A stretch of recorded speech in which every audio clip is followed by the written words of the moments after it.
I hate a lot of things. I'm a bit of a hater. I got online to hate in a sense. Who hasn't gotten online to hate? This is very important to me. It's all I do. I imagine online that's what, anymore is hating. I think that's what Threads is that people go online to post but not hate things. Yeah. No, it's like the Threads is quite literally, it's like Twitter for people who use LinkedIn. It's crazy. It's a crazy social media. So here's the thing. But enough of Threads. I want to know about your balls. Tell me about your balls. No. God damn it. How are they hanging? So the last episode, I jokingly said, "Hey Nate, do you want to go get snipped? Do you want to go get vasectomies?" And he said, Just get snips? He said, "Yes, I would like that very much." I actually went and got a doctor to fondle my testicles, and he said hell yeah. He said something about them I've never heard before. He said, "Wow, you've got thick cords in there."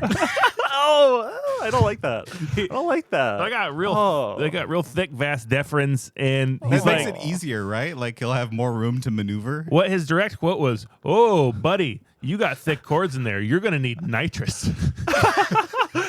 So I get to try nitrous. Oh hell yeah! Oh my god! Wait, you can maybe have solidarity with Kanye West. Maybe. I mean, he was doing nitrous. I don't know if you remember the nitrous saga where he was like begging his like fake dentist with Milo Yiannopoulos to give him nitrous. And like clearly he loved it. It was like clearly good stuff. And maybe you should also get that. I think of that Kanye West text, "Can I have nitrous today?" where it's all misspelled so many times. It's one of the things I'll think of on my deathbed. Like I'll be flashing through my memories. I'll see my family, I'll see my friends, and then I'll see that text.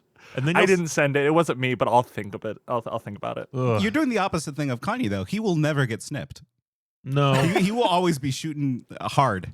And you know what? We've said some mean things about Kanye in this podcast, but I got to really hand it to him. That apology letter in the New York Times that he put out because he has a new record coming. What a class move. Have you listened to it? No, I don't think it's out yet. Oh, okay. I haven't checked. I think that's just the theory is like, okay, he's got to be serious now. So he reined it in for 2 days, and then like he'll probably like the thing is like he definitely has BPD, like that's for sure true, and like probably a lot of this behavior can be attributed to that, but also I don't think that like anyone should be like, okay, now we're cool with Kanye again. I think everyone should just sort of he's just sort of like a zoo creature where we just like you go every once in a while and it's like, oh yeah, he's like this creature, this hippo's still here. It's the same hippo. It's the same guy, and he's like just looks a little older. And I think that's like how Kanye should probably be treated. I can't wait for all the like centrist liberal people to be like, Kanye finally said sorry. We're back to loving his music. They'll have him on Pod Save America, and then a week later he'll join ICE. I can feel it. I can feel it. That's the thing. It's like this dude. How many times has he apologized? Like this isn't the first apology. This is like the 10th apology in 2 years. Like this is when I saw that I was like, wait, this like again? Like really? Like I didn't see anyone be surprised that he did it like again. No, but he is getting better at it. That was though. odd to me. Yeah, that Like, was every the best. Time he does it, he gets that a little was bit better. The best apology so far. I do have to hand him that.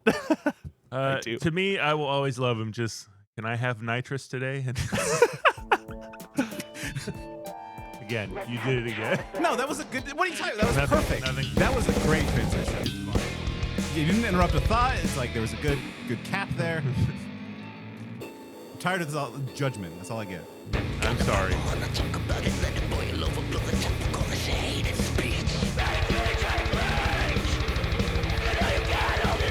Dude, this goes hard. Oh, I fucked with this. Yeah. Did you guys make this? No, Or is this Absolutely not. We should thank them again. We'll thank them.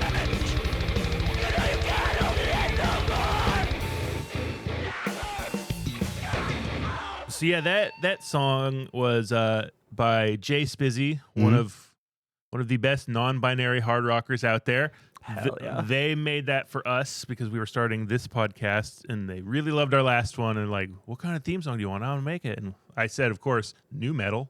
Yeah, dropping a pop New locket. metal. Yeah. Dropping a pop. locket. I wish I could show you right now. Maybe I can. Is this a video podcast? Is this going to go on? No, this is No. not going out. No. Okay, I'm going to show you. I have something I love is new metal. Oh, Can you see?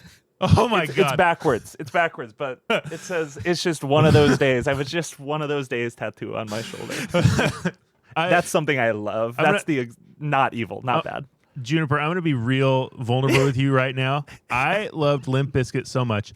I thought I thought they were the first band to ever sing the song Faith. I've had that too, though. I feel like everyone has that moment with like a band where they'll find this band. If I remember correctly, I had a moment like this, and this is a crazy one because the original band who did this song is like one of the most well-known bands before ever. I think Hop Along, if you know Hop Along, did a cover of Age of Consent. And I heard that before I heard the New Order version of Age of Consent. And I was like, I love this song. And then I like found the original version and I was like, wait, no. I felt like a fool. I was such a fucking dummy. We may have been fools, but I will fight to the death and say that Limp Bizkit's Faith is better than the original. No, they're Honestly, back. real. And Limp Bizkit also did the best Mission Impossible theme. Good director. Yep. But that's they put out a new song recently, like I think 2025. I'm gonna try to find it really quick. It's hold on. Oh, this is bad. It's it's so good. It's so good. The name alone, like you have to listen to it. It's called "Making Love to Morgan Wallen," and it's like, do you know who Morgan Wallen is? Oh right? yes, he's like that country guy. Yeah, I want to cover him on this podcast. No, who's Morgan? Well, I'm lost. Who's Morgan Wallen? He's a very famous countryman. Okay. Since you spend a lot of time in this garage, not talking to normal people out in the world, this guy has taken over. Honestly, like since I work in this garage like 8 to 10 hours a day, Mark Wahlberg has taken up a space in my heart that I'm not comfortable with. So just to throw out there, like we have a full-sized Flight Risk poster. Yeah. Featuring Mark Wahlberg and his giant face. And June, I'm so sorry I didn't mention this earlier. What? Nate does work in this garage. I got him in the kafala system in my house. Oh hell yes. Okay, we're making some I don't know what that moves. word means, so I'm okay with it. All right. I'll go back. Welcome to Hate Speech, the podcast about hating things. That's Nate. I'm Tyler. Joining us today, June, welcome. Welcome to Hate Speech. How are you? So much. Glad to be here. I hate a lot of things. I'm great. I'm so excited to talk about one of the things I've been hating actively for a while today. Like this was a great opportunity for like a while ago. Just for some context, on my one of my other podcasts that I do two shows, but on Kill the Computer we were like gonna do a Dubai episode and we did, but it's like a lost episode. We had some like audio shit and it never came, and we were just like so like it was really good. I thought it was really good, but it never came out. It just couldn't. So this is my excuse. This is my way to talk about Dubai right now. Which is impressive because like when I first heard that you were going to talk about Dubai, I was like, that's a lot of people. Yeah, that's a whole city. Normally we pick like a person or like a movie or something. And like, no, I want an entire city. I want to destroy the UAE myself. The UAE is a great evil in this world, and the greatest evil, other than the leaders of that country, of course, are the many white people that move there from across the world that live there. There are a lot of people in that country that I hope become liberated one day, that are just a victim of this country, of this economic system there. It's so I don't hate the whole country. I don't hate everyone there. I just hate a very specific type of person that lives there and moves there from like the United States. You know, there's a lot of really bad people. To be fair, I think like the Pacific Northwest is pretty bad too. So look, I agree with June. It's really hard to hate an ocean, but when it's full of colonizers and what do you mean an ocean? Well, you said she doesn't hate the country. Like I don't hate the mountains. Oh, okay. The nature is, I'm sure, lovely. Yeah. Like they have, they have nature there. But That's they great. had nature. I've done research. They had some nature. Yeah.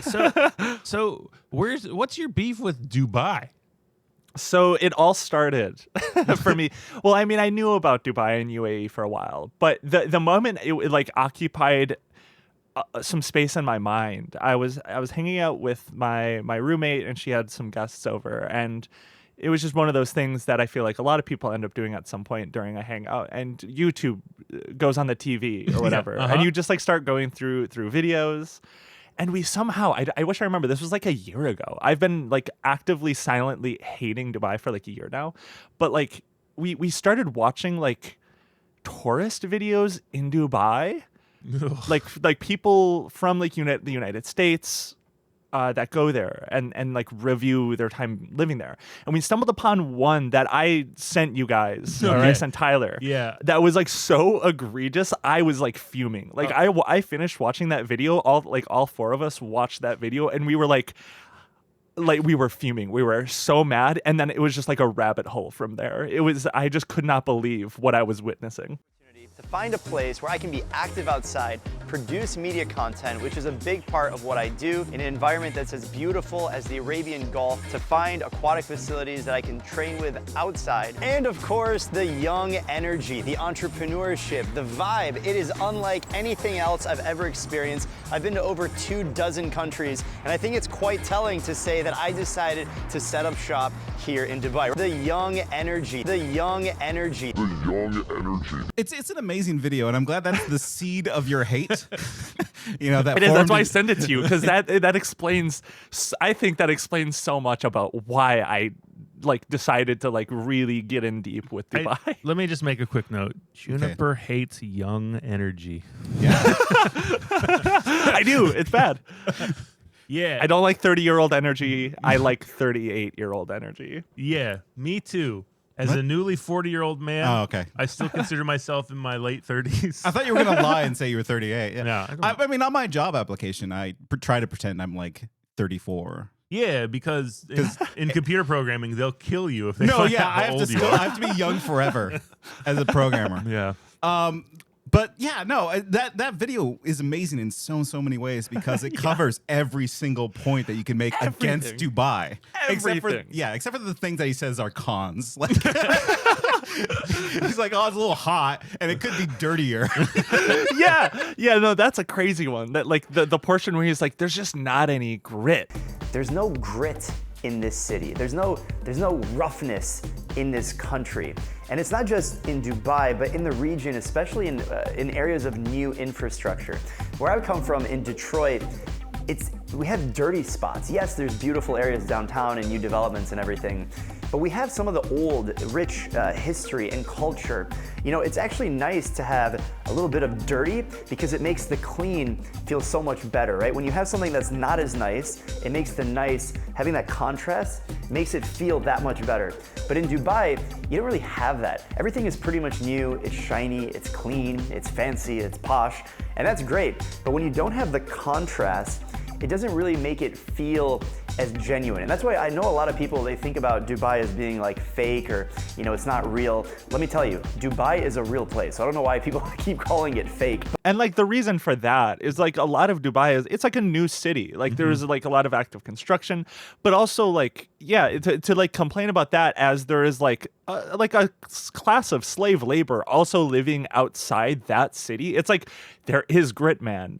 They're the people who built the city you're in. Like it's there. Like there's a lot of people suffering if that's what you want. If you're looking for like poverty, you're not going to get it in Dubai where you're living in your like 80-floor skyscraper. No, when I started researching like the system of how they import people and basically turn them into workers for life, take away their passports, all that stuff, I thought, wow, they built Disneyland for entrepreneurs. That's what this is. It's they get most of their, if I recall correctly, I believe much of their labor comes from the Philippines and India. It's in and his video. some from China. In his video, he has a graph where he's like, hey, you know, most people living here aren't Emirati. It's like 11%. Yes. The rest are international. And he doesn't like wink. I think he's just stupid. Yeah. Let's talk about the pros of living in Dubai. The first is young energy. It's an international vibe here. I think the population is just just over 10 million people in the UAE, about 3.5 million in Dubai. But of those 10 million, only 1 to 1.5 million are local citizens, Emiratis. Everyone else, the 85%, all over the world. And that's really unlike anywhere else I've ever been. So you go outside, the local shops, the market, the street, and you're gonna hear every language you could think of. Of course, you're gonna hear English and Arabic, you're gonna hear Russian, you're gonna hear French, Italian. So many different things are going on because it really is this international hub, and you feel the young energy because the average age of the population is just 30 years old. If you compare that to the United States, the average age of the population is 38 years old. In other places like Monaco that feel posh and have a lot of money, the average age is 55. That doesn't pan for him as like a bad thing or like an odd thing. He doesn't like think more than that. He's just like, that's kind of odd. That is like a weird thing. That's like kind of cool. Like he thinks it's cool. He has rich person personality where like if there's something like morally bad, it just burns down in his brain and he can't acknowledge it. He's like, I don't know where the poor people are. Yeah, he's like, I don't see Where's any the problems. Yeah, he's like, there's 11% of the Emirati, but there's no grit. I wonder what's going on there. Like, It must be other CEOs. Yeah. Dubai runs on 30% Indian. yeah, that's true though. Like actually, like Yeah. and the Filipino. There's so much Filipino food in the UAE because there's just so many Filipino people. I'm going to spoil something I researched. Filipino person invented Dubai chocolate. Oh. We'll get to that. way. No, that's where we should start because like there's so many things to talk about with Dubai that I'm like This is another thing. Yeah. confused angry dog. I don't know which toy to go after, but like Dubai chocolate is nice and easy. I'll start with that because I immediately was like, I'm gonna start looking into Dubai chocolate. I don't like it. It doesn't taste good. Green chocolate is weird to me. I kind of like it. I hate. Okay, I hate myself for liking Dubai chocolate a little absolutely. bit. We all hate ourselves. Okay. We're big self haters here, and I must personally disclose I have only had Dubai chocolate from Safeway, so I don't know if the good stuff is actually good. You have the gas station weed equivalent of like Dubai chocolate. Yeah, I like some Dubai chocolate and some kratom, please. Yeah, I got mids, but it's Dubai chocolate.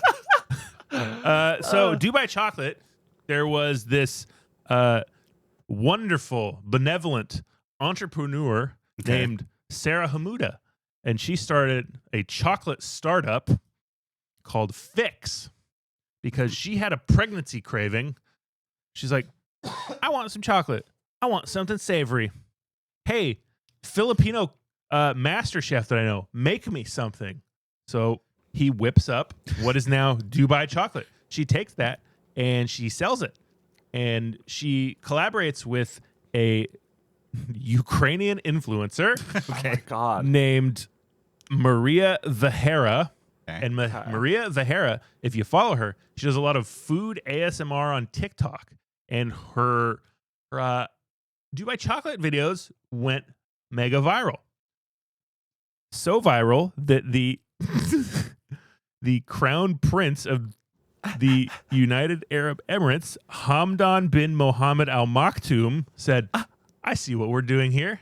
We're going to promote that. So they pumped millions, hundreds of millions of dollars in ad buys to send Dubai chocolate all over the world.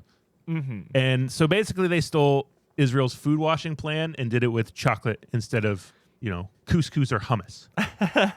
Yeah, a lot of countries in the Middle East right now, like Dubai, the UAE, Israel, and Saudi Arabia to a massive extent, those three countries are like very actively not participating, but they are actively culture washing to a massive degree. I think Israel has sort of done the worst globally among these three in particular. Saudi Arabia and the UAE particularly have had a very successful time doing that. I mean, like, look at Saudi. I know we're not talking about Saudi Arabia, but just look at where they're at right now, where it's like they collaborate with Mr. Beast. They do Mr. Beast like sponsored content, and they now own a lot of different sports teams, and they own golf now apparently, or like that golf league. Like UAE and Saudi Arabia in particular, they I think they're the most similar in terms of their strategy for culture and sports washing, like globally, and this is one of those things. Is the Dubai chocolate? That's another one of those things.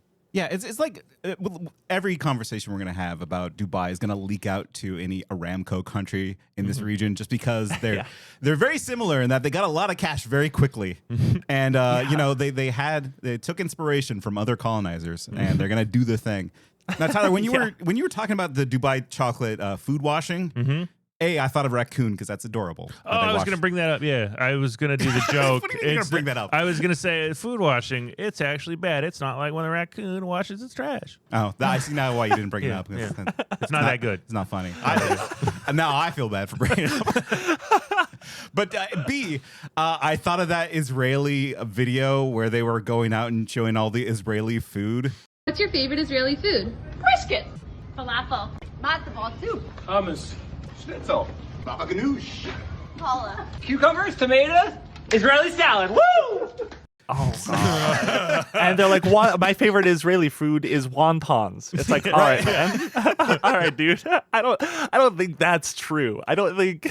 Maybe a few of these, maybe, but like, I don't know about some of these. I'm glad we started with the Dubai soft power of chocolate instead of the slavery and the petrostate. Well, like the whole thing with sorry, go ahead. I was just gonna say that's sort of the thing, though, is like they're interlinked. They're like sort of they do these things culturally abroad to get in the tourists, and so people like that fucking loser that I send you that video of that like rich loser can just sort of see the population graph and be like, huh. That's silly. That's a weird graph, and doesn't really think anything of it because he gets to swim. What a multicultural country with youthful energy. I love paying $4,000 a month for an Airbnb. I have nothing on my walls. I have a Chanel and a Givenchy catalog seen through the whole video because I love perfumes. I don't know. You know what's wild is that guy's probably very happy. Like he's that special kind of dummy where I think like he's out there living his best life, not questioning anything and having a blast.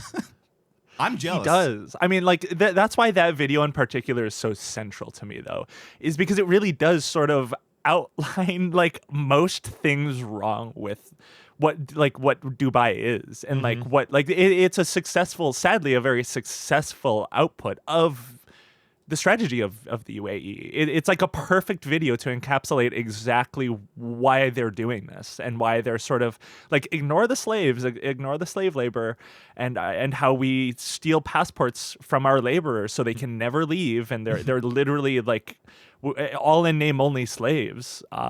Ignore that so you can, do a vibe coding company here. Also, sorry, not to go back to this video too much, but there's one point where he is talking about how, because he's like a business person, he's like a fucking billionaire or something, this guy. Entrepreneur? Yeah, a swimming entrepreneur. He has an app. He made his millions with a swim app, apparently. I looked it up, and it's like a lot of people use it. I've never seen it before. I'm not like a swimmer. But in this video, after he's talking about some of his finances, he's like, the USA is the only country that if you have a business here, you have to pay taxes to Big Sam. Big Sam. Oh, wow, boo-hoo. Woe is me for having to like pay taxes, because otherwise, like most other countries don't have to pay taxes. I don't know if I believe that. He's probably wrong. I feel like European countries have to also. As I'm editing this, I almost forgot to mention one of the biggest cons of being an American citizen in the UAE is that you don't get to save on your taxes. You still pay the tax man, Uncle Sam, regardless of where you live. And I think the United States is the only country in the world that makes you pay taxes. So everyone here making their income, not paying taxes to the government, if you're an American citizen, I'm still paying taxes. But this is like the thing that sort of pisses me off in a way that makes me angry at like everything, like the political system, like just generally, is that I realized when I first saw that I don't really like America. Like, I don't think that's a hot take. I don't like America. I think America sucks. I think America is bad. I think like, but the thing that I realized is I am somehow Nathan. No, listen, this is my job. This is what I'm supposed to do. That's why I'm here. But somehow, is what I realize is somehow I like America more than he does. I am somehow more patriotic than this guy is, and this type of guy. These people have no, like, I hate to say it this way, but not loyalty. But like they if the USA collapsed, I mean, he would be like, okay, I'm starting my own fucking like a company town in the remnants of the United States. Like that's what he would do. That's what this kind of guy would do. He has no actual love for the United States in any capacity. I bet when America falls, the swimming pools are going to be so dope with that guy's app. Swimming pool nation. Yeah. Every home is a swimming pool. You have to sleep in a gladiatorial app where they throw 2 people in the swimming pool and one comes out. Oh man! And you can track that on the app. So I want to talk about one thing I loved about that video. Yeah. It was wild to me that there's a slavery app. There is. You can just order anything from the app. What do you mean, DoorDash? Like Karima. He's like, this is my app. I can get anything I want quickly. I just hit it. I was like, I wonder how that app runs and the people on it. I wonder what they're doing. And he's like, there's no delivery fee on this. That's kind of odd. And it's the equivalent of $1. Holy shit. What's wild about that video for me is that I immediately, as soon as I saw the delivery guy, I was like, how did he get here? Because right before, when he was talking about the delivery app, he was talking about how you can't walk around the city. Like how it's not a walkable city at all. Yeah. And there's no real, like the public transportation kind of sucks, which is true. Yep. Because everyone drives a car there. I'm like, so that delivery driver, like, how's he getting around? Does he like loan his car and that's how he's captured? Like I think it's there's all sorts of traps. I think there's a Disneyland thing where there's a series of tunnels under Dubai where they send the slaves to do the work. Like service tunnels? Yeah. No, it's not that. No, absolutely like, not. I think they're like, not that there's like service tunnels in every building, but I think the way I looked into this a while ago, but there are sanitation systems in a lot of these, because these buildings are fucking huge. Mm-hmm. There's sanitation tunnelways and systems that do go like under these buildings. If I recall, yell at me if I'm wrong. Anyone in like fucking like, I don't know if you have like emails or whatever. No, like, yell at us. Oh yeah, yell at them. HateSpeechPod.com. I can yell at you. I've responded to every single email. But no, basically they do have like, because it's hot there, you know, it's really hot. So they do, from what I remember, there are like tunnel work systems. Sort of, I mean, that's a thing that sort of kind of exists everywhere, is like tunnel like work. Probably only in certain areas though, right? I mean, like so I want to get to like, what are they selling? Like, what is the pitch? And then we'll get to the darker underbelly and why that's a lie. Like, what is Dubai? What is the guy trying to sell me about Dubai? Mm-hmm. Young energy, youthful energy. He says it so many times. Yeah, he does. I do not want to eat a child. How old is this guy, by the way? I feel like this guy's got to be like early 40s. He strikes me as like our early age, 40s. mm-hmm. But like fit. Yeah. Like rich he fit, swims. though. Yeah, but he does some of the most pathetic exercise I've ever seen in this video. What, the swim balloon? Yeah, I don't really know what that's about. I didn't the either. Fucking swim balloons. I thought it could be two things. It could be like drag, like a little parachute. The like I Show Speed has when he's like running. He has a little parachute. Yeah. Or it's like a flotation device so he doesn't drown. Yeah, I was gonna say like, it's the alpha male like swim arms, like the water wings. Yeah, the water wings. But it connects to his butt. It could be both. Yeah, we don't know. We're not swimmers. Yeah. But like he does look like a rich vampire. He has the rich vampire energy. Mm-hmm. But like it's tourism. It's tourism. Yeah. Dubai wants people to show up. Yes. Because not to like go a little bit of history. All of these Aramco like learning oil shit is so nerdy. Well, I mean, all of these like petrodollar countries, like they are scrambling because they know that eventually oil will run dry, or you know, everyone will have solar panels on their hats or whatever. Like the oil thing is going to last forever. The petrodollar might collapse. Who knows? So they're all looking for alternative sources of stability, right? Because they still remember, like, this is kind of recent. Like, Dubai as a city really only became like the city that we think of it as. Like, it started in the 70s. New. It's really new, right? Because like around the American oil crisis of the 1970s, right, and that's when we started like really pumping a lot of money to the UAE and to these other Aramco countries. Just for some context, it's so new it doesn't even have crime yet. Oh yeah, it's true. It's a clean city. There's just no grit. There's no grit in this city. All right, please continue. No, that's it. Like, so, you know, Saudi Arabia, that's why they're doing all the wacky investments into golf, into wrestling, buying a bunch of video game companies. Like, And like UAE, on their end, it's smart. I mean, that's like like if you are a leader of of a country, you like that's a smart thing to do, and they have all this money. Like objectively speaking, I don't think the way they're doing this is good, but it's like they're kind of taking over a lot of like the video game industry. They're taking over sports. Because they have so much unlimited money. They have a stake now in EA, I believe. No. Sorry, Saudi Arabia has a stake in the American game company EA. So both of these countries, I mean, they're going to like sort of overtake us, and they sort of want to be that like central. They want to create a central tourism hub within the Middle East. I think they realize that they have some sort of centrality and enough resources and money to sort of try to do that sort of thing I'm sure you remember Neom, the line city in Saudi Arabia. Like that's another one of those things, is to get a bunch of business people to, get that money investment, get that tourism, and then hopefully with things like Mr. Beast, do more collaborations like Beast Worlds. So they're really trying to make the Gulf, the Aramco countries, that region, like a huge tourism, a new center of the world, essentially. Right, and like I think UAE is more successful than Saudi Arabia. I think so too. Neom it doesn't exist. Yeah. It's cool pictures. And don't get me wrong, like Dubai also has a lot of very dumb ideas that I hope we talk about. Yeah. But no, in terms of tourism, UAE is far more successful. Where like you'll see stories sometimes of someone from like America going there and like getting arrested for coke, and she's like coke possession, and she's like, they're always like, I had no idea. It's like, you are in UAE, you're in like the like, you're in the Gulf. Like, what do you like? I get it, but like, damn. But there is a people just don't know. People just don't Yeah. know. They'll straight up kill you for being gay. Wait, really? Yeah. Yeah.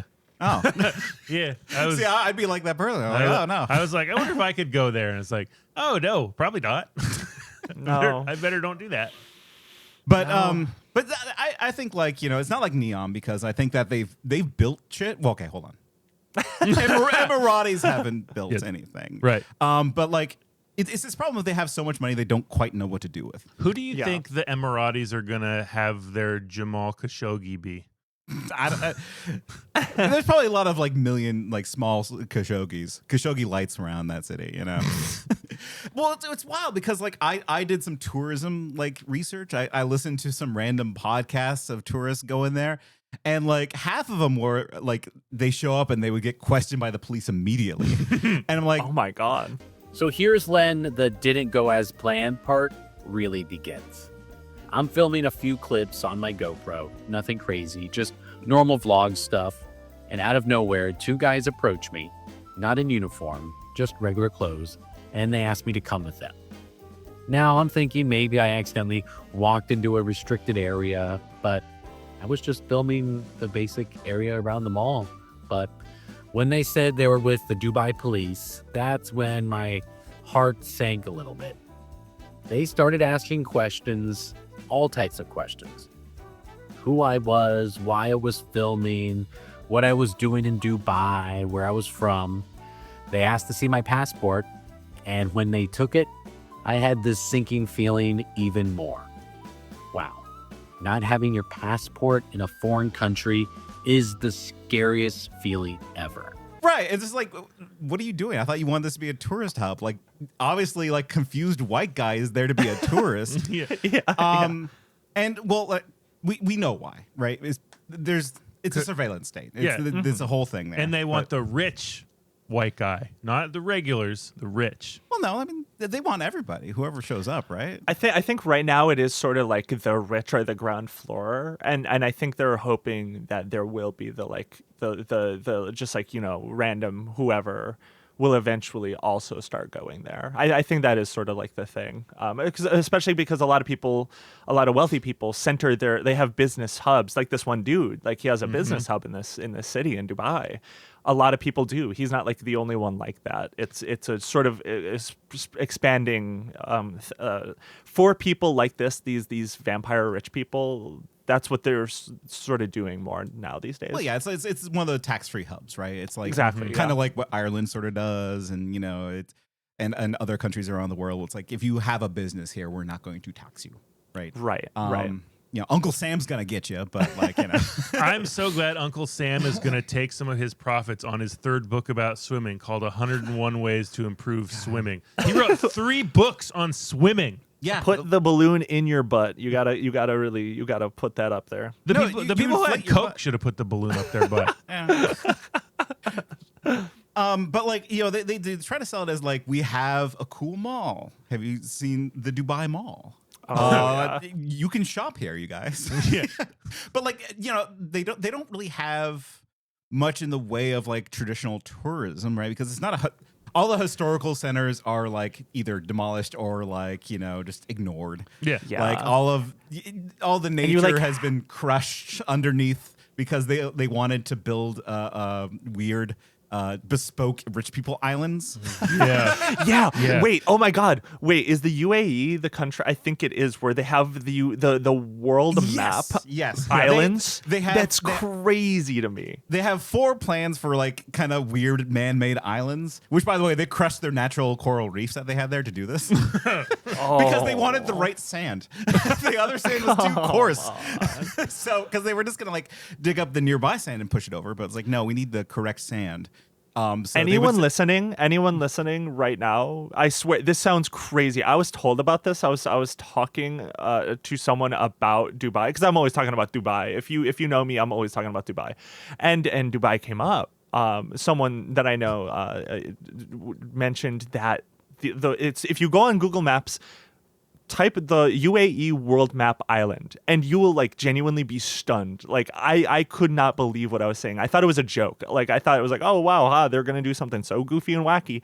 And no, I'm looking at Syria in Dubai. I'm looking at Romania in Dubai. I'm looking at Azerbaijan in Dubai. Tyler, have you seen the world islands? I had not seen this. Okay. This is distressing.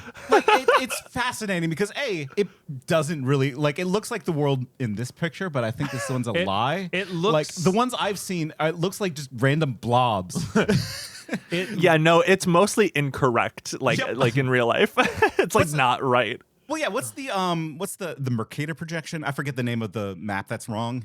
Oh yeah. Yeah, it's yeah. Yeah, but it's based off of that too. Because if you look at Antarctica, it's gigantic on the world.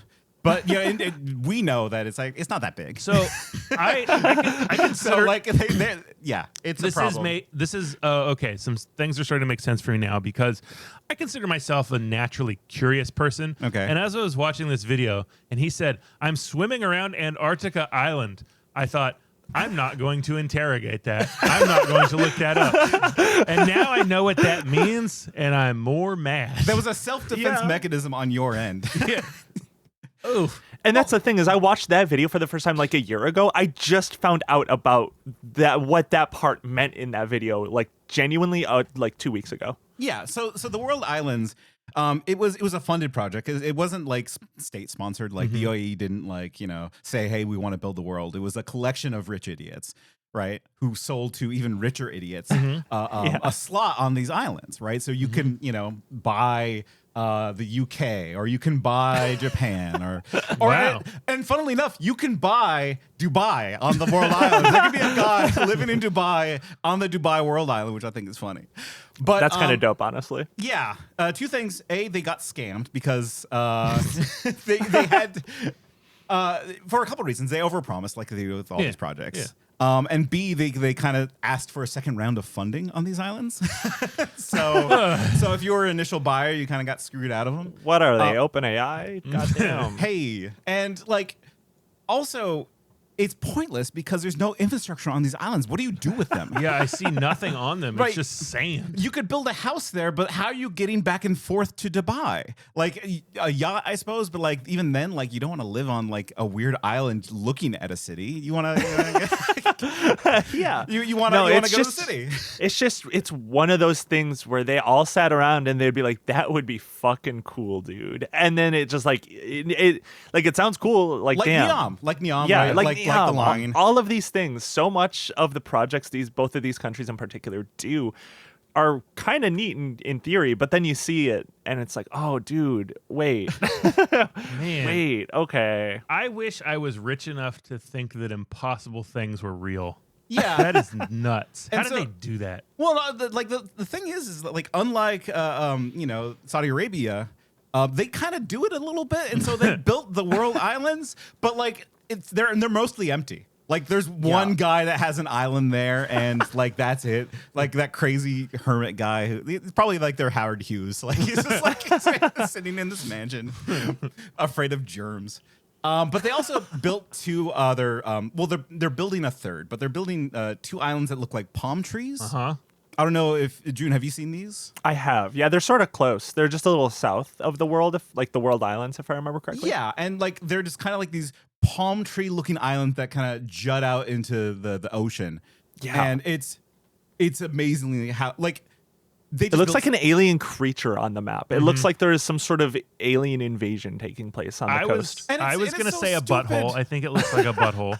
Yeah, but that's not like listen, if you want to have a fancy thing that you can see from space, I get it. I like, like I love things you can see from space, actually. I think they're pretty cool.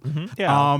But I don't know, like the Palm Islands, like it just why build a palm tree? Like I guess I don't know. There's probably much cooler things they could have built. I think so, but like it's a lot of these like kind of rich people projects that like always lose money, guaranteed to lose money, right? Because like again, they're just selling residential property on these islands. Like it's not like no, this literally the city of Dubai in particular is like if Elon Musk was a city. Like that's what this entire city is. Yep, it's the Cybertruck of islands, right? Like it's, yeah. It kind of works, but also everyone should hate it, like because it's kind of ugly looking. Yeah, and it's like sort of low key all built on slave labor, and it's like And it's like it's just gonna be- all sort of evil. And it's gonna be gone in 20 years too, by the way. Like, because it's an ocean, it's on the ocean, it's getting eroded, right? Like they're constantly having to build this like a breakwater around the island so it doesn't get completely washed away. But eventually, like that's either they're gonna lose, upkeep on that thing because that's expensive, or like, I hear the oceans are rising. I don't know if you've seen the movie Waterworld, documentary Waterworld. Well, but I've learned that a rising ocean raises all ships, so I'm not worried about that. yeah, to be fair, it is going to drown the worst people. So I think we're. It's like oh my god, the water submerged Dubai. 10 million Americans dead. It's like, wait, what? I thought why did 10 million Americans die in Dubai? That's why we need to get to working on our 100 million Americans or however many we have to make. Yeah, Well, I can't because I'm getting clipped. Oh yeah, with my thick cords. Have you ever? This is an aside. I was going to ask this earlier, but now that you brought up your balls, I this is pertinent again. Have you ever done something for the podcast so you can like? Have you experienced like what if you get snipped and you realized you hate it? Like, would you do an episode about that? Have you ever done something for the bit for an episode to hate on? I mean, you had your asshole waxed on. Yeah, I did asshole. I got my asshole waxed live on air, and yes. your co-host Josh on his episode, I dipped my balls in soy sauce to see if I could taste it. What and then he volunteered to dip his own balls in soy sauce. So at the end of our episode, we're just dunk on our balls in soy sauce. How did he not tell me that? He was like, "Oh yeah, I went on the show. I went on the show. It was a great time." He did not mention that. That's insane. I can honestly see why. Did you just to remember, like you tasted it, right? I did taste the soy sauce in my balls. Okay. Well, you want to tell her? I promise you, like I got a new little Zoom recorder. Okay, I have to say I love that. That's great. I love that. We'll do anything on this podcast. So the answer is yes. I'll mic you up for your appointment, and then so when you get your ball snipped, you can just narrate on air you getting gassed. So they're like, when you get the nitrous, you'll probably be chatty and weird. And they're like, oh, you don't know what I'm going to do. Yeah, put a little recorder in your pocket. Yeah, we have those lav mics. So I'll just wear one. That'll be good. Yeah, I'm doing that. Oh, of course. Yeah. Please. Oh my god. Okay, so I'll tell you, June. I'll tell you. I thought of this the other night at work. I thought, what would be the funniest thing I could say right after getting a vasectomy? And so when the doctor's like, "All right, we're all finished up," I'm gonna be like, "Okay, great. I can still have kids, right?"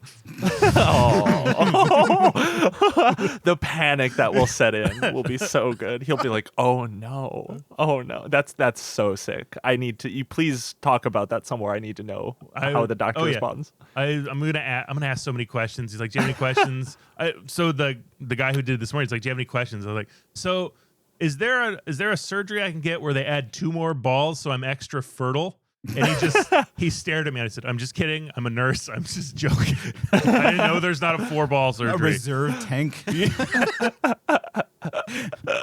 One time, my girlfriend was getting a vaccine. I think like a couple of years ago. It was like during COVID, and it was like peak panic of like microchips being put in vaccines. And after the vaccine, she was like, "You didn't put the microchip in the vaccine, right? Like I got it chipless." And the nurse like had like the widest eyes. So she was like, "Oh God!" As a nurse, it is fun to tell them we put the microchip in you. You should do it while you're doing the injection. I have. Yeah. Okay, good. Oh no. You come into my ER and you have your mask on your chin, coughing in my face. I'm gonna make you think you got 5G, big dog. Say that you need to get special measuring because you're magnetic now. Sorry, you gotta get into the special machine. You're magnetic. Yeah. Spoons just can't stop vibrating around me. You're gonna need a special wallet so you don't destroy all your credit cards. Let's talk more about Dubai. Dubai. Yeah. Sorry. Okay. Yeah. That was entirely my fault. Yeah. Would you go to the Burj Khalifa if you were in Dubai? Like, okay, here's a scenario. You've been forced to have a vacation in Dubai. You can't say no. Okay. What do you do? What's your first location? Where are you going?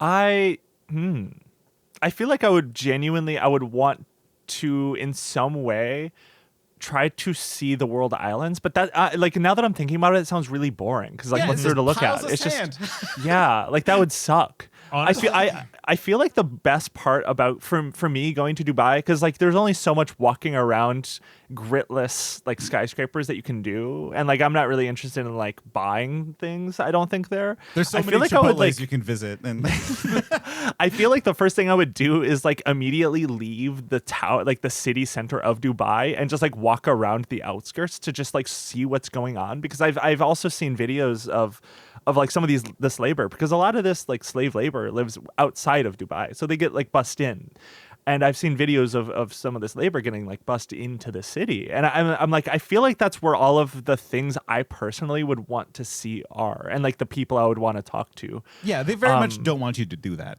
They don't. That's why it's hard to get to, like in public. I mean, it's not why, but public transit's really bad. You have to have a car. So a lot of people that are tourists probably don't go to the outskirts of the city. Right, and all the documentaries I could find around that stuff are very much like smuggled in cameras and like, you know, kind of hidden footage or just like stories of people like retelling their stories that they've seen there. Right? Yeah. Like reformed. What's the people like that go over and like sell people? Okay, so we should explain slavers. Yeah, slavers. No, like we should explain the system because we're talking about it. Like, Well, what is? I want to answer your question about what I do. Okay. I would immediately start looking for grime, and I would go to the Dubai McDonald's, which I found they have jalapeno poppers at the Dubai McDonald's and a chili guava shake. Yeah. No, the Middle East is at a new, like a higher plane of existence with fast food. KFC, holy shit. McDonald's, stuff you've never thought of before. Fucking Burger King, people they actually care about Burger King out there. They get quality out there. Well, that's honestly, like, it's only America where fast food is shitty. Every time I go international, I try to hit up a McDonald's, and it's always amazing, or at the very least interesting. Like when we were in Thailand, we went to the McDonald's like right away, and they had what was it, clam chowder hot pockets. Yeah, I loved it. It was truly wonderful. I wasn't a fan, but like, you know, hey, I appreciate the gusto. I could probably do a whole episode on that meal if I ate that. Yeah, that would be that just sounds bad. I love a good clammy hot pocket. I am delicious. so sick of you making fun of clammy hot pockets. It's delicious. It was 99 cents for 3 baht. Okay. But yeah. Anyway, slavery. Yeah. We got through all the nice stuff, like the way they destroyed the planet. We'll go back and forth. We'll talk about slavery and talk about a nice thing. You know, it's like we're giving a performance review for Dubai. So, Tyler, what was the name of their system that they have? The kafala system. The kafala system. Yep. So, what's the pipeline here? Say I'm a poor family man working in Bangladesh. Mm-hmm. So your community has been destabilized, probably by a petrostate Yeah. like the UAE. Everyone watch RRR. Then get back to us. Necessary text for this, yeah. Yeah. Yeah, I read theory. It's a ramen beam. So you will live in a destabilized place. Okay. You desperately need work. Then someone will come along and say, hey, do you want to contract with our company? Come work here. You'll do some labor. Oh, great. We'll pay you. You'll have housing. You'll have all this stuff. Well, gee golly, I don't have enough money for a plane ticket. Hey, we got you. Hey, Dubai, we got you. Oh, great. So they will load these people into planes, Yeah. fly them to Dubai, take away their passports. Oh, but hey, I need that. Well, can Not anymore. Yeah, not anymore. Okay, well, I trust you. So here's my passport. Here you go. Oh, and you know that contract you signed? Yeah. We're ripping it up and doing a new one. You're going to Oh. be working here forever. Can I have the old one? No. Don't We ask about your passport. That's gone. Yeah, we don't have that that's here. Vanished. Yeah. Well, yeah. I mean, whatever. It's all like a soft veneer over like. So we don't technically call it slavery. It's something different. It's, Yeah. It's indentured servitude. There we go. Yeah. It's so much better. And like, so the loan part is the initial kind of we got you part of that, because obviously they want to trick people into taking these contracts. Yes. So they're going to like advertise it as a fairly decent deal, right? It's like, okay, you can provide for your family. Here's a system set up so you can send money to your family. And here's the time period you'll be doing this, right? And we'll cover a loan. The loan's the big one, right? Yep. We'll cover the loan. And they do the thing that we do with all poor people, which is hide the interest rate under very complicated law, knowledge, right? And so that's the first kind of got you is the loan and the interest rate. The second one is like food, right? And like other like living expenses are very expensive, and like a lot of the first debt they incur, the second debt they incur is like just cost of living expenses, right? Because they don't make enough money to feed themselves, right? And so like it's just you can take it from there, right? Like it's just a series of debt that they get buried under, and to the point where like they really can't leave because they can't pay off the debt, and so they're trapped there. And also, if you're, a lady, they will just directly put you into sex slavery. Right. It's such a bad system because you're lucky that you're working construction. Like that's how bad it is. Like you've lucked out if you're there like melting underneath the desert sun building a giant glass tower for idiots. Yep. You've lucked out. Lucky you. Because if you're part of the service industry, right? You're essentially owned by a family. Yeah. Right. All the residency permits Right. are conditional on your employment. Right, and it's all like private ownership. Like it literally is just like, hey, come work for this family. It's not like a business. There's no social protection for you. You're kind of stuck there. Right. And the whole thing is like, if anybody tries to better their standing or get out of it, they say, hey, we know where your family is. We're going to keep your passport. Do you want your family to lose that money or possibly worse? Or do you want maybe something bad to happen to you? Yeah. What if we deported you to a different country? How would you like that? Yeah, and the work it's a variety of things. It's like a lot of cleaning, a lot of cooking, and. If you ever I don't know if you for prep for this, if you've watched like food courts, there's a lot of food courts in the UAE and Dubai. I watched, there's a channel that just walks around them, some of them, and if you look at any of the food courts, like 99% of them are like Filipino workers and owned, like just all like this lower tier class of labor that works these places. Damn. Yeah, and it like they get exploited in every possible sense, including the ones you're thinking of. Yes. And let's leave that be. You know what that is, right? And yes. And there's no yes, I do. Well, don't sound excited. I'm not excited. No, you sounded excited. What are you, an American tourist? Oh no, American sex tourist? I was just thinking of the poor Filipino person. It's like either go be a slave in Dubai or you marry a Nazi in America. Like, what's going on here? I call that the Melania method. I do want to see that documentary. I kind of do too, but I don't want to pay for it. I don't want to pay for it. So I'm not look- going to pay for it to see it. Look, I don't know if Brett Ratner has the ability to make a documentary. I just hope it's a documentary about scary hats. That's all I want. she is the literal Her face hat man. first appears. Her face first appears in like 30 minutes into the documentary. It's like, oh my god. Yeah. And so it is slavery. Like, and another part of this like kind of evil system is there, like we mentioned earlier, there's only 11% Emirati, right? The people that live there. And the other percentage, it's a low percentage of actual, like, you know, people that volunteer to go there to live for business and whatnot. And like, it's a good 80% are just workers, right? Because obviously, like, if you're a native to that country, you don't need to work, so why work? Yep. And so, you know, I don't know if you know anything about Haiti. I do. Have you heard about, the Haitian Revolution? A little heard bit. of Haiti. I've heard of it. Yeah. You know, when you have a high population of helpers, Jesus Christ. you have to worry about them maybe saying, hey, there's 80% of us and 20% of you.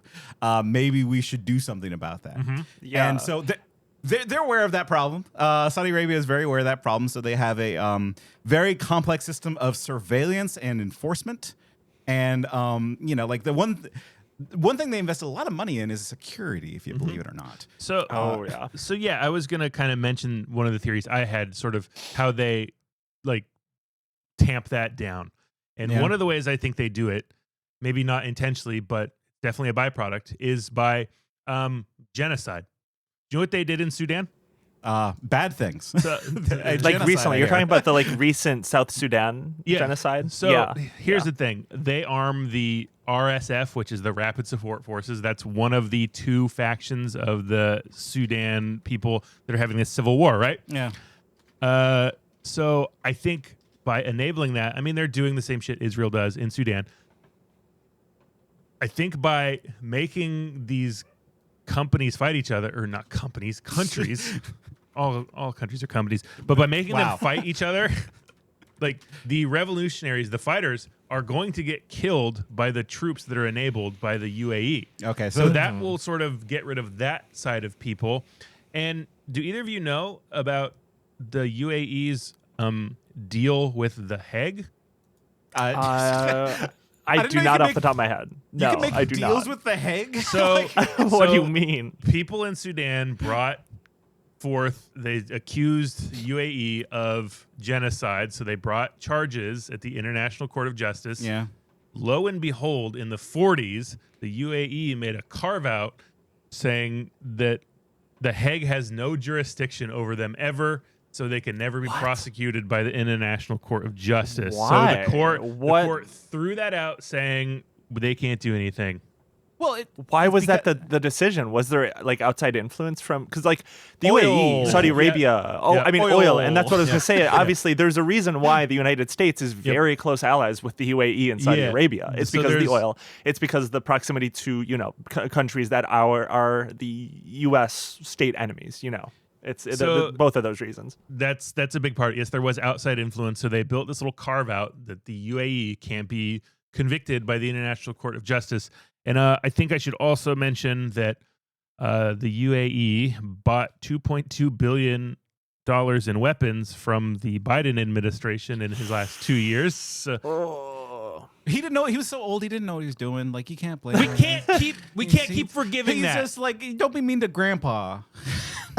Grandpa. He just stumbled into major weapons manufacturing deals that allowed genocide. Have you it seen happens that to all of mouthy our ice cream? grandpas.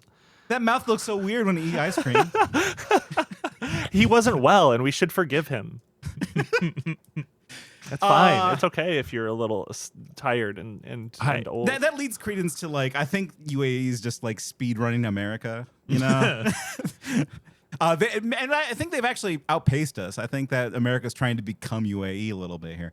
I mean, like, especially with Trump, like, I mean, he uses a lot of, in the second term in particular, a lot of strategies he's seen used in like Saudi Arabia and the UAE in terms of like getting more executive power because you know, these countries are crown prince run, like king countries. They have the seven Trump kingdoms. really Trump really respects that system. He loves it. Like, he loves these people. He loves the UAE. He loves MBS in Saudi Arabia. I think he is genuinely inspired by how effective and efficient these systems are able to just decide things. Yeah, Trump badly wants to Khashoggi someone. He really wants to do that. Like, the second he can Khashoggi a guy, then, you know, it's done. He's doing it. I think he did Khashoggi a guy named Jeffrey Epstein. No, well, I think he wasn't a journalist. He wasn't like No. we liked Khashoggi a little bit. Yeah. Let me be clear. I do not like Jeffrey Epstein. Are you sure? I did not like the work he did in finance. The other stuff, okay, I can't really speak to. No, the financier. Yeah, what? I don't know what to say about slavery except that it's bad. You know, it's one of those like topics where like I'm lost for words. I don't know what to say. I mean, slavery, as we are taught it, is just these people came and took other people and turned them into slaves without ever talking about the undergirding principle of, hey, this is just what business people did to make business run better and get more money, and that's just what this kafala system is. And that's why it's so hard to talk about this, because like this is what it is. This is legalized slavery, but you say that without any of the context, I think, that we've talked about here, and without understanding the system out there. And the average person will be like, nah, but it's not like chattel slavery. Yeah. And it's like, well, I guess not technically, but like the outcome is essentially the same thing. Yeah, and it's sort of hard. It's hard to break that glass for some people to like really comprehend what's going on, and that's part of, like, you know, why we now know about Dubai chocolate, because people think when you hear Dubai, when you think Dubai, you first think Dubai chocolate or angel hair chocolate or whatever the fuck they're on. Yeah. Before you think, oh, this is a country and city that has, you know, lots of really bad, like, I don't want to say, crimes against humanity, like bad, not a lot of rights for a lot of people. Like, the average person, I don't think, would think about that before they think about some of the cultural output that they have put out into the world successfully, sadly. Yeah. Can I blame Irish Americans? Okay, you need to explain that. Every episode you do this. Can I just, listen, I know it's a bit. No, I mean, like, it's this idea of indentured servitude is somehow better because, they chose to do it. Right, yeah. But it's also, like, to me, it's just differences between murder. It's like, it wasn't premeditated. It's like, but it's still murdered. It's still shot a guy. It's cool that indentured servitude now is just called rise and grind culture. Yeah. They think they can get out of it. Well, no, I was going to bring about, like, you know, a modern Irish American saying, like, well, you know, the Irish were slaves too. Yeah, I know. That was it. That was the joke. Sorry, I tried to make it funny. This is not. I tried to make slavery funny. My bad. No, I need to return to the system of let's compliment Dubai. Let's oh god. Let's move away from the ugly business. I have a compliment for Dubai. Yeah, let's do it. I like the Dubai chocolate. It's good. Okay, all right, it's good. Here's the thing though. They didn't. I mean, you talked about the person who sort of invented Dubai chocolate, but it wasn't only. It's not only in Dubai. You can get it in like pretty much any country in that region. Yeah, it's not like a Dubai only secret. But it's like branded it's everywhere. It. Yeah, they branded it. They're like, we're gonna get this out there. We're gonna be known for chocolate. Yeah, like pistachio chocolate has been around for like decades. Yeah. Like this is not a new thing. No. They didn't have this brilliant idea of putting nuts in chocolate. Like, oh wow, I woke up in the middle of the night and I was like, wait, what if we put nuts in chocolate? Yeah. I've been the first person to think of this. Francis Ferrero Rocher is so pissed off he didn't pick pistachios. God damn these hazelnuts. It is good, but though. That's my compliment. I still hate it a little bit with that compliment, but that's my compliment. Okay. I do whenever I see it, I'm like, oh, there's a little part of me that's like, I kind of want it. I'll do mine. Okay, just real quick. Yeah. I like Mission Impossible Ghost Protocol. I was about to say Mission Tom Impossible Cruise Ghost climbed that, the Burj Khalifa, which, and I'll be honest and vulnerable again, twice in a podcast. I thought Burj Khalifa was Mia Khalifa. Well, Before I knew what either of them was, I was Like like, her man. not like stage name. Her Yeah, her I was actual like, name. Yeah. wow, this woman's beautiful. Her name's Burge. And then have you my, read? my Okay. natural curiosity led me to sort out what was what, and now I understand. Burj Khalifa, tall building. Mia Khalifa, good at movies. I am the power. Oh wait! Oh damn it! Stupid internet! Fuck! I was doing a presentation. I am the power that lifts worlds head proudly skyward, surpassing limits in their expectations, rising gracefully from the desert and honoring the city with a new glow. I am an extraordinary union of engineering and art, with every detail considered beautifully crafted. I am the life force of collective aspirations and the aesthetic union of many cultures. I simulate dreams, stir emotions, and awaken creativity. Skipping ahead. More than just a moment in time, I define moments for future generations. I am Burj Khalifa. Wow. It's a guy to them. Burj Khalifa is a guy. Yeah, that's just a guy who's there. Burj Khalifa is constantly pooping. Burj Khalifa. Okay, I need to talk about the poop trucks. Yeah. Please. Okay, Please thank poop. God. Thank you for bringing this up. Yeah, Yeah, I because they're totally still- forgot about it. They're still doing it. They're still Yeah. putting out those poop trucks. So People have to poop. I get it. here's how like bad a city Dubai is, like as a city, as construction, you know, as a city that needs to have people living in it and people poop. But since it's such a clean city, I think honestly they just didn't think about sanitation at all. Right? They're just like, I don't want to think about that business. Let's build the towers. And Right? that's sort of a symptom of a lot of these like new hub touristy sort of these cities like Dubai that are aimed at like people in America. Is the infrastructure and like city planning is just complete dog shit. Like they're Yeah. like you mentioned earlier, there's just not really public transit. Trains are non-existent. Buses, there's like one bus on a route a day. Well, It's like it there's- is just not really for living. There's public transit, but it's always in locations there for rich people to see, but it doesn't actually go anywhere. Right, So, right, for right. example, the Palm Islands, they have a public line that goes from the tip of the palm to the bottom of the palm, and that's it. It doesn't That's connect to any crazy. other vein into the city. So you have to then get a taxi after you're off the monorail that's there, right? It's a lot of these like sections so people can see public transit but not actually be able to use it because it's a car culture. I mean, you know, another thing I knew about Dubai before I started researching was the Bugatti police force. Right? Like, you know about the Bugatti police force, right? I'm hearing this now for the first time, genuinely. Wow. A Bugatti police force. Yeah. So like their police cars are all Bugatti Veyrons. Hi guys, I'm Shmi. I'm out in Dubai, where today the Dubai police have released the latest car in their fleet of Dubai supercars. It's the Bugatti Veyron, finally joining the fleet. Before now, the flagship was the Aston Martin 177 Q Series, but sadly that's no longer part of the fleet. The Bugatti Veyron has taken its place.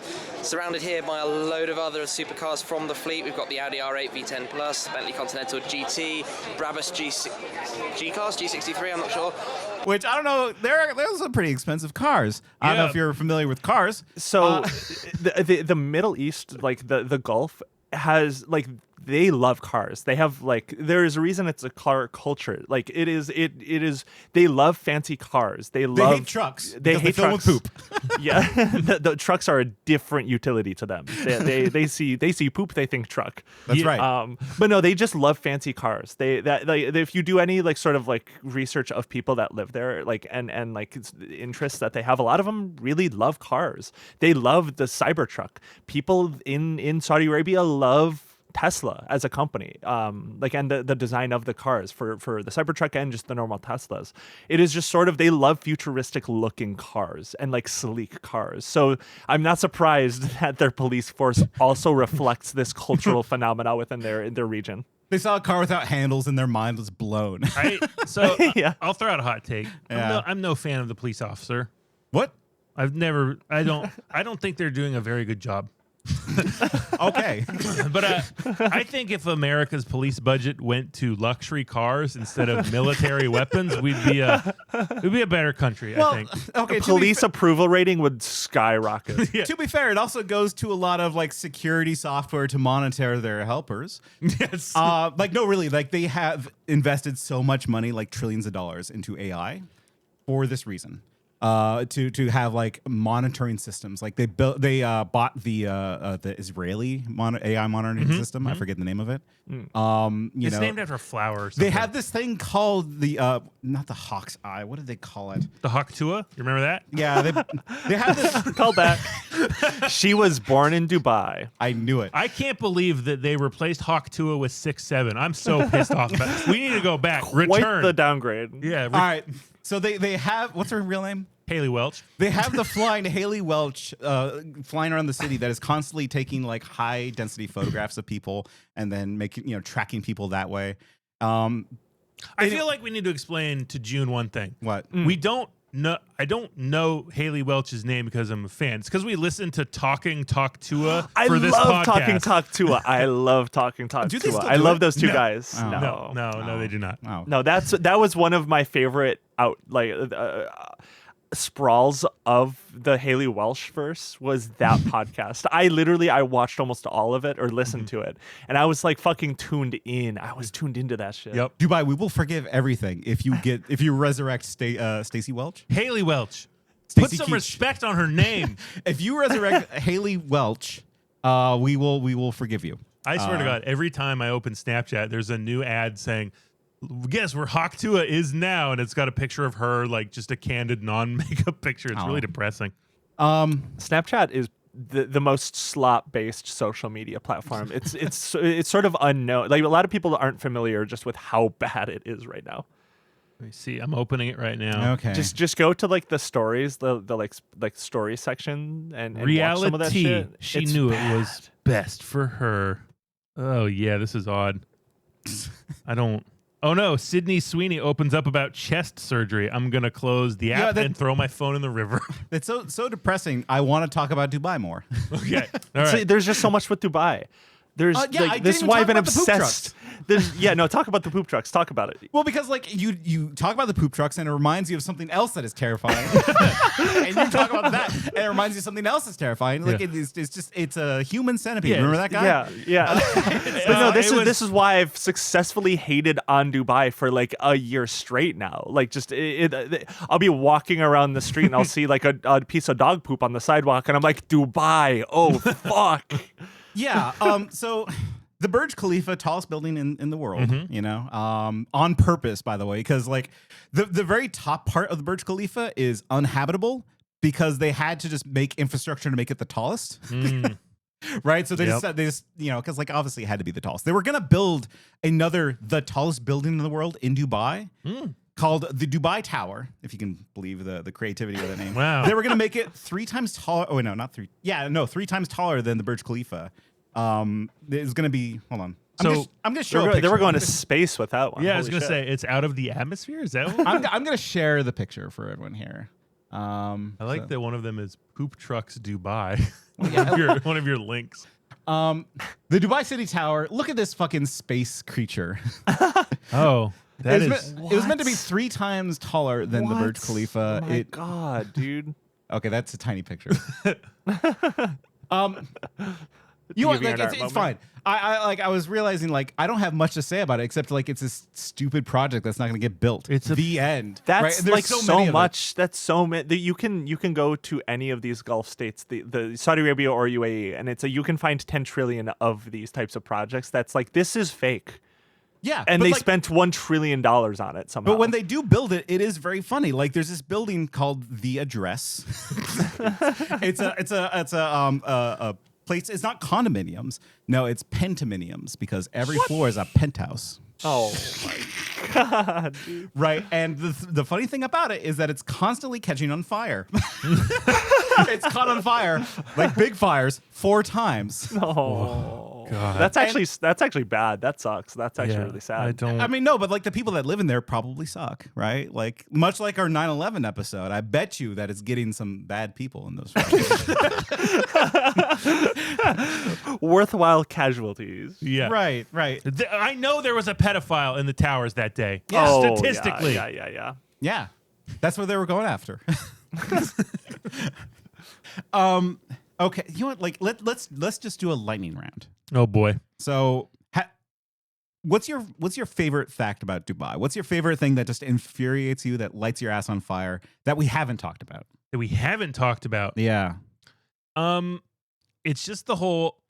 It goes back to the no grit thing, because every time I've traveled anywhere, eating like a local small like little cart run by one dude who you can obviously tell this is like his sole income, makes this amazing delicious food. They just don't have that experience. Like there's no cultural experience there.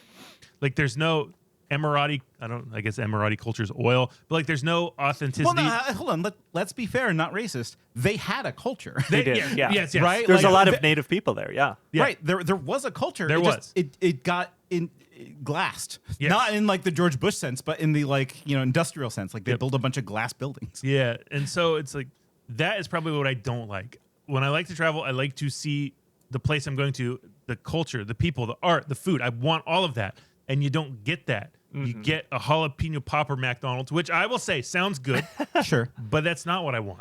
It's just like this is the thing that one of the reasons I really focused on it is like these cities in these countries. It feels like the concept of capitalism too. It just feels like peak end stage capitalism in a city. There's just something so uniquely disgusting about it to me that it's hard to ignore. It's just an entire city of everything that just disgusts me and disturbs me about being a human being in this world. I had a thought, like when I was learning about Dubai, was that it's a religious country, and I'm like, this feels like a city that gets punished in the Bible, like it's a city that like I think like it's obviously like there's hubris there. You built the tallest building. I know that you have a Bible story about that, right? Like, and then, like also it you're right. It just feels like a big mall.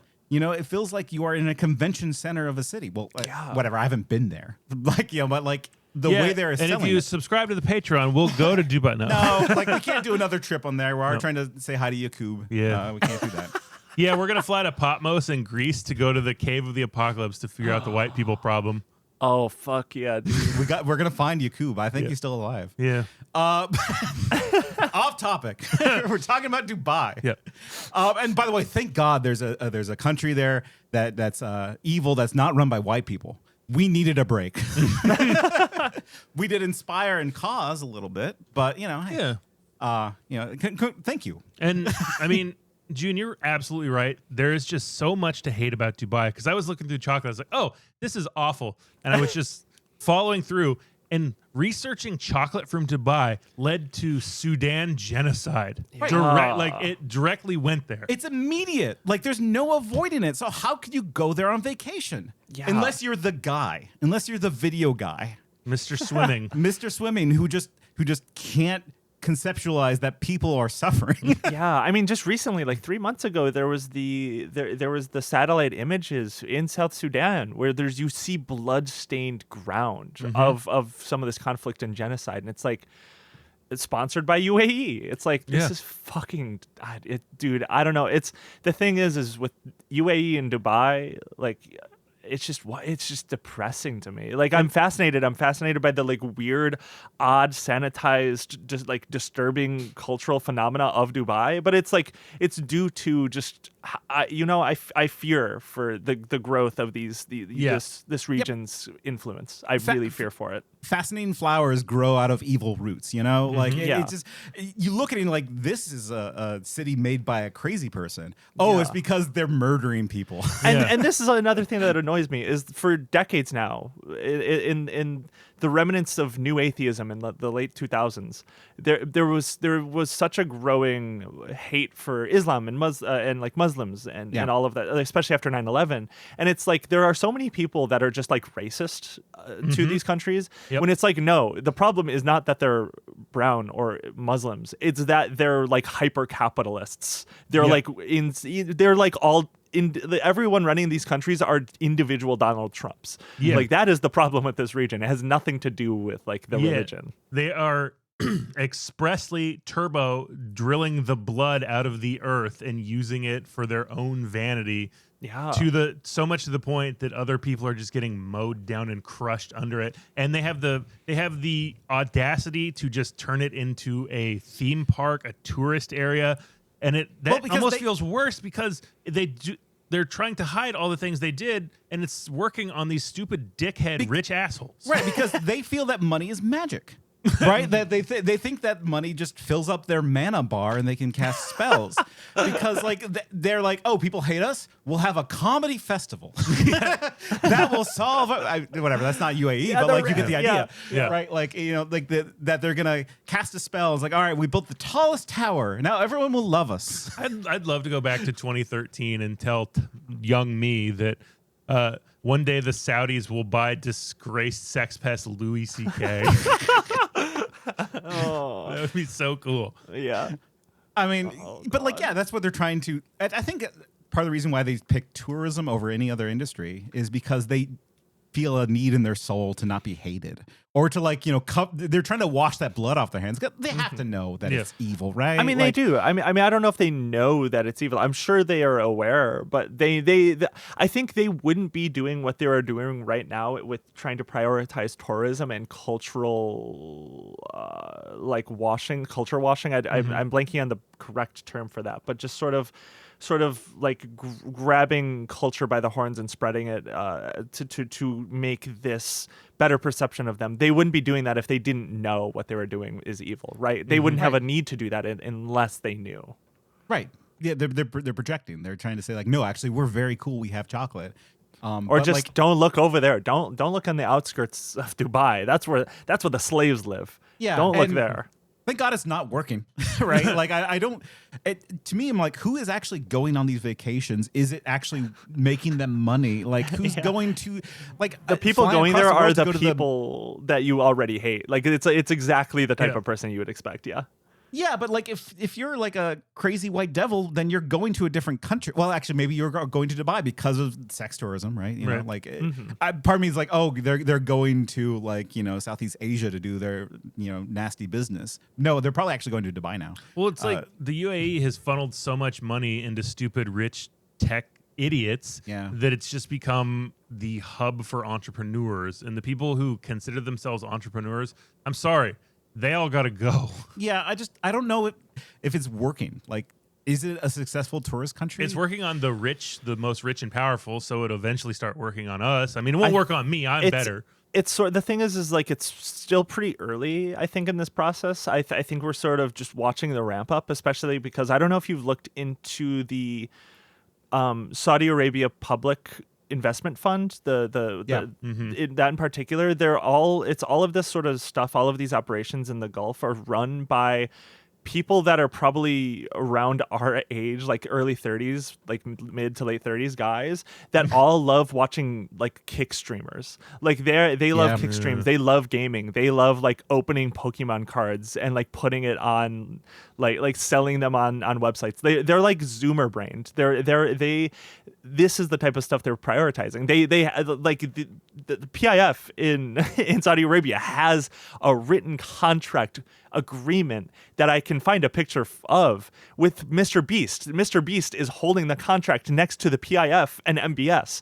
It's like, this shit's crazy. Like, we're watching the sort of start of all of this. And I throughout this episode, you know, I was saying Saudi Arabia and UAE. I think, you know, this episode is about UAE and Dubai, but like they're both sort of doing the same thing at the same time. And I think they will, they are sort of working together in that. And I think it will, I do sadly think to a degree it will work. I don't know how much, but we're early. I think the thing is this is really early still.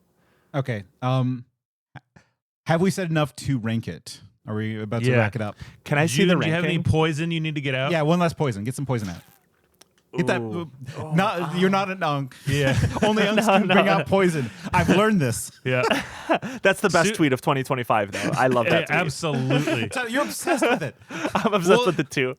I mean, I genuinely am. And last night at work, I was walking around saying, pretty soon this unk's going to be shooting unleaded poison. Nobody knew what I was talking about. No. But they have to listen to me because I'm in charge. Okay. June, you got any last thing, not poison things to get out? I don't think so. I think that's like most. Like I could keep going. But I think in terms of like, encapsulating the whole thing, I think that's about all the poison I got. I'm dribbling at this point right now. It's dribbling out.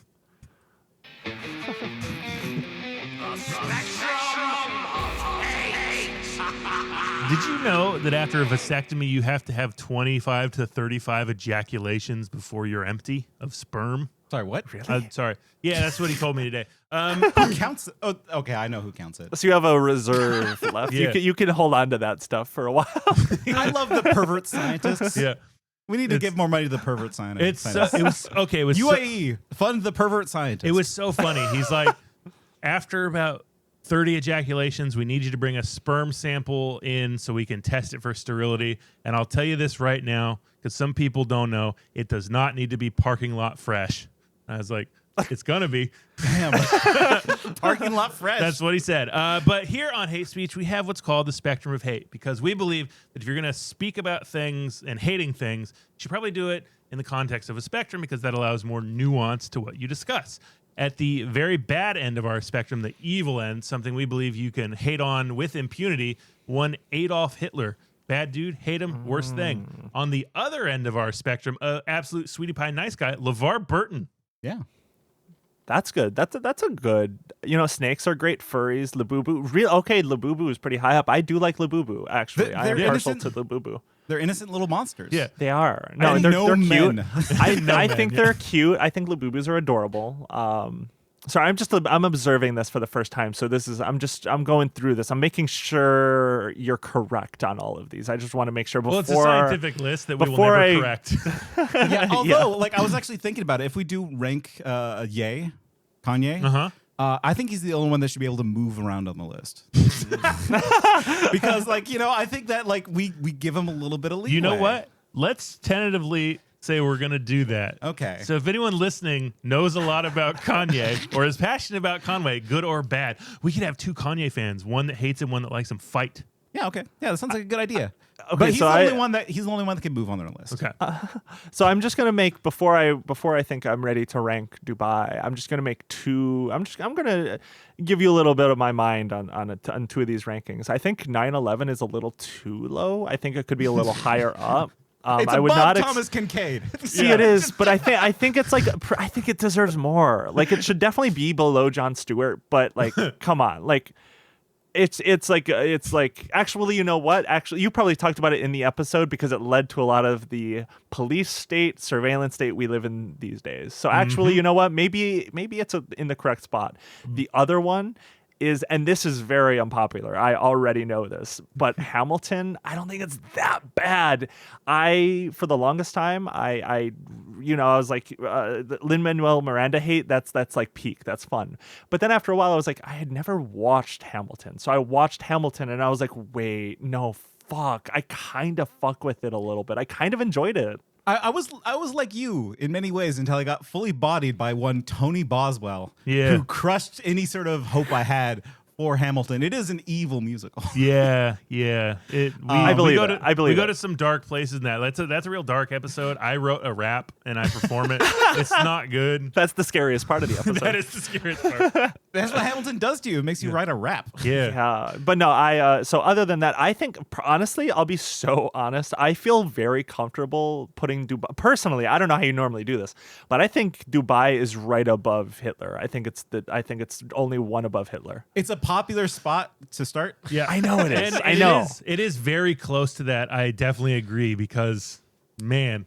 It's hard. We have to have empathy. Yeah. That's the challenge here, because Cop City, listen, I'm ignoring Holes for a second here. I don't know why Holes is there. I was going to move past that. We all do. So, June, neither of us have seen Holes. We just... Okay. By the way, it's just there. It's just hanging out there. HateSpeechPod.com or HateSpeechPod.com. You can find the list. Play at home. Yeah. Yeah.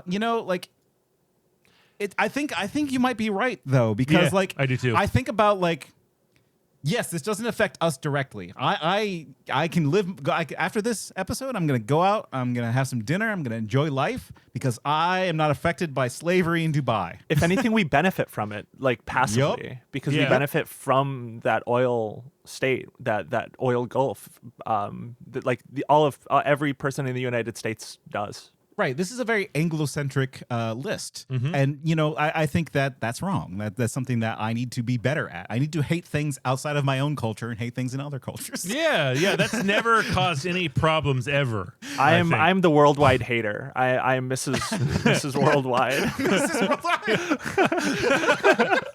How does Pitbull feel about this? Watch it, Pitbull. June's coming for your ass.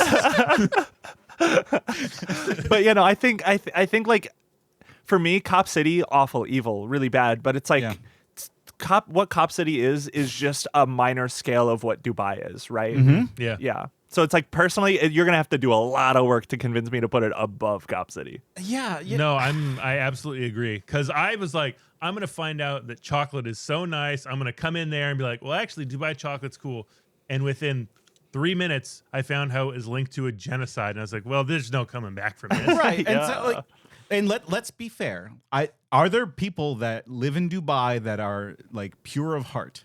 Yeah, they're probably slaves. It's probably the workers there. Is there someone who's not a slave that's pure of heart that just happens to live there? I think so, probably.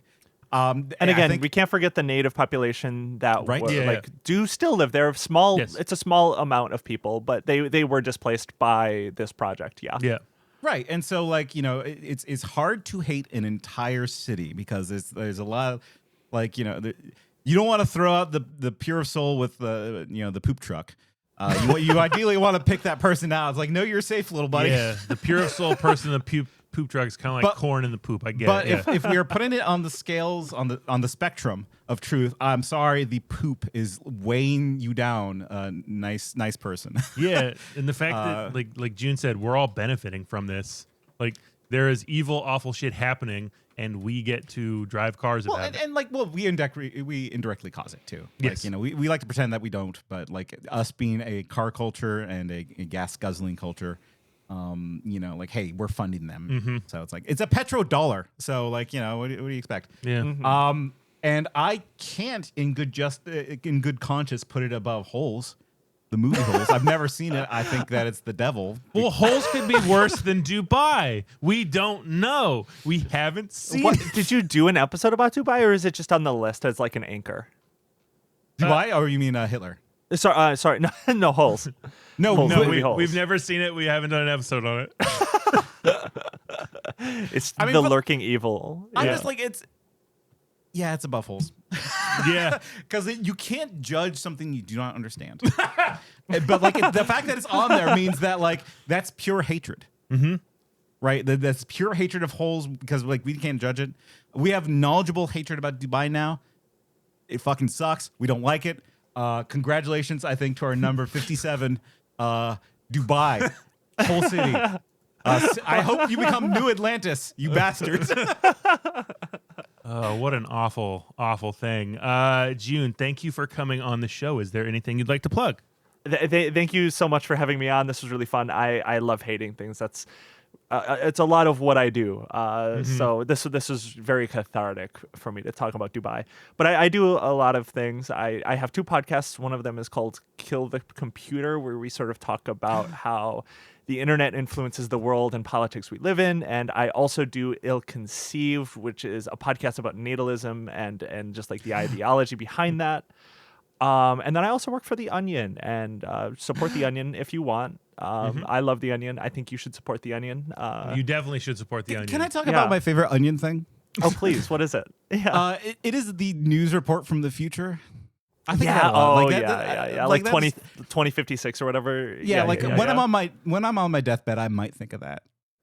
Meanwhile, criticalism is piling up near President Performance H. Wilson, who was voted into office for his 6th term primarily because he promised to kill us all. You don't need a bunch of empty promises. You need to die. I think there's some real classics. Do you want to die? It's like, yeah, I do. And then that's my last thought. I mean, I grew up with Jode Kressbeckler as my father, so Yeah, support The Onion and support these other 2 podcasts. I love Natalism because my name is Nate, and I love computer because I touch computer. I don't love natalism because I'm actively removing my ability to participate in it. You are an active anti-natalist. Congrats. Yeah. I'm stunting on my father by ending his bloodline. And I Feels can't so believe good. I have to make another 1,000 children to offset, your deal. Yeah. Do you want to play the Yakub thing so people are reminded? Oh yeah, no. The Cube what ad? Yeah. Yakub invented the white race on the island of Patmos, and it's been great. So we bring that up because we're trying to raise money to go to Patmos. Yeah, I'm feeling it. We're gonna go. I feel like we're gonna. We're gonna go. What's the goal again? I don't remember. It's fine. Once we hit enough money on the Patreon and we feel like it's the right time, because we do have bills, we do have to pay for Riverside and whatnot. But like once we made a profit, we're going to Patmos. Oh, yeah, I didn't even talk about how we might be homeless. Oh, damn. Yes. Wait, no, we're not gonna be homeless. Yes. We both have. You're a nurse. I'm a computer toucher. We'll be fine. Support the show at patreon.com/Hatreon. Support June. What else we got? Drop in a pop locket. Hey, we love them. Yeah, we love them. Support their music. They got a lot of fucking albums. They rocks. Yeah. Let's wave goodbye to Dubai. What's the thing that is stuck in your head right now? Because mine is the guy in the video has a shirt that says protein. It just says protein on it. Kind people are my kind of people. Hate speech, motherfucker, hate speech. Hate speech, motherfucker, hate speech. Hate speech, motherfucker. I love that we make the guests listen to it. Like you could leave. I love it though. I love when a podcast that's not live. It's not a live podcast, but you still play the audio like it is a live show. This is like the 3rd time I've been on a show that does that, and it's so charming to me. We just wanted a soundboard after like our first run of a long podcast. We're like, we need a soundboard because we need to have like air horns and like fart noises, and like we just needed that. Yeah, it's important. It's great. That's what he does in the fucking swim balloon in Dubai. That's the poop truck driving by.